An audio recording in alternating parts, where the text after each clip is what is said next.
May nakita ka? Ayun ba? Sakay na namang Erning, kaalis lang. Ano?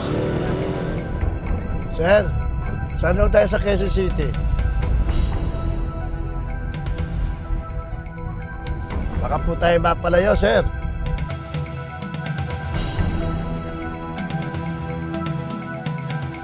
Anong kasalanan mo, te? Pag may nangyaring masama sa bossing ko, yan, sa akin lang. Ay, bakit? Sa akin. Bakit ka magagalit sa akin?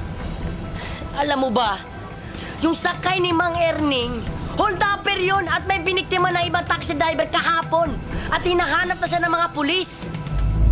Hindi ko masaskinita. Hold up to.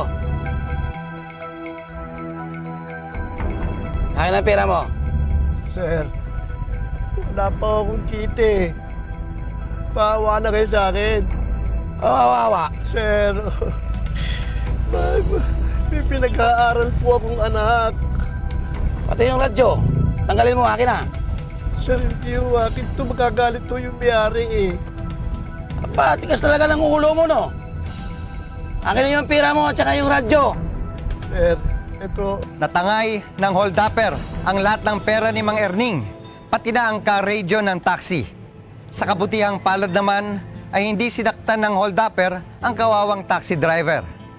Ngunit, dala ng masamang pangyayari ay na-stress si Mang Erning at nakaramdam ito ng kaunting pananakit sa kanyang puso. Ano ka ba naman, Mang Erning? Hindi ka nag-iingat. Sinabi ko naman siya, pipiliin mo yung mga pasaherong sinasakay mo sa taxi mo. Lalo na ngayon, usong-uso yung mga nango-hold up. Pasensya na ako kayo. Hindi ko naman gusto yung nangyari. Wala nga akong pera eh. Kung aalisin pa nyo yung sa radyo, wala na akong mayuwing pera. Itong buwan na ito, wala na nga akong makukuha dyan eh. Bay, kailangan kaltasin ko sa iyo. Buti nga, yun na nga lang kakaltasin ko sa iyo sa car radio eh. Yung in-hold up ng hold upper, hindi ko na nga kakaltas sa iyo eh. Swerte ka na nga dun. Ang mabuti pa, umalis ka na at baka ano pa magawa ko sa iyo. Sige na. Sir, Sige na.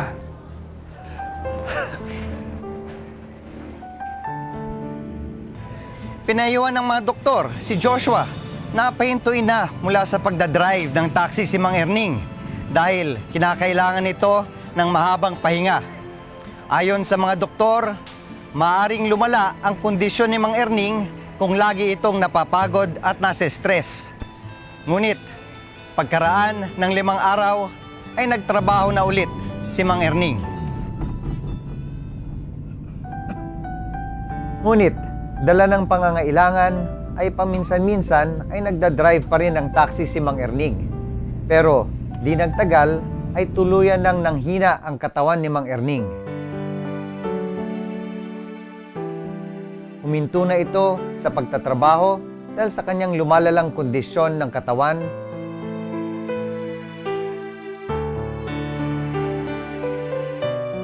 Paminsan-minsan ay pumapasok sa opisina ng taxi line company na kanyang pinagtatrabahuan si Mang Erning. Ito ay para humingi ng vacation leave with pay. Subalit, laging hindi siya pinagbibigyan ng kanyang among si Luis, bagkus ay pinababali lang si Mang Erning ng perang panggastos medikal ng kanyang amo.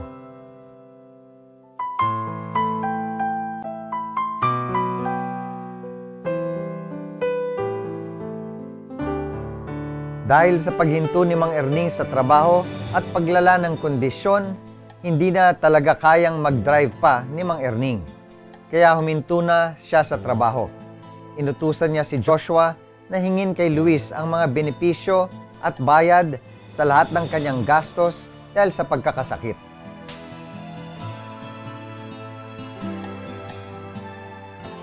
Walang kinalaman ng kumpanya sa sakit ng tatay mo. Sakit sa puso ang sakit ng ama mo eh. Imposible naman dito nyo makakuha sa kumpanya yan. Yang sakit sa puso, kadalasan, hereditary yan. Saka malay ko ba, kung yung tatay mo yung maraming bisyo, kaya lalo lumalala yung sakit niya. Wala pong bisyo tatay ko. Sa pag-aaral nga lang ko po napupunta ang mga sweldo niya eh. Okay. Pero sinasabi ko na sa'yo, hindi sasagutin ng kumpanya ang ginagastos nyo sa pagpapagamot sa kanya. At walang kinalaman ng kumpanya sa kondisyon ng tatay mo. Kaya ang pinakamabuti pa, umuwi ka na. Walang iya pala kayo eh. Ilang taon na nagsisilbi tatay ko dito tapos ganyan gagawin nyo? Kung alam nyo lang ang hirap at pagod na ginagawa ng tatay ko dahil sa pagdadrive ng buwisit na taxi na yan eh. Sabi, sira ulo pala kayo magami. Walang kinalaman ng kumpanya sa kondisyon ng tatay mo. At wala rin kami pakialam kung ano ang kondisyon niya at mangyari sa kanya. Kaya pinakamaganda pa, umalis ka na kung hindi, tatawag ako ng security. Hindi pa tayo tapos. Dadaling ko sa korte to. Hindi demanda ko yun, pati ang impyernong kumpanya na to.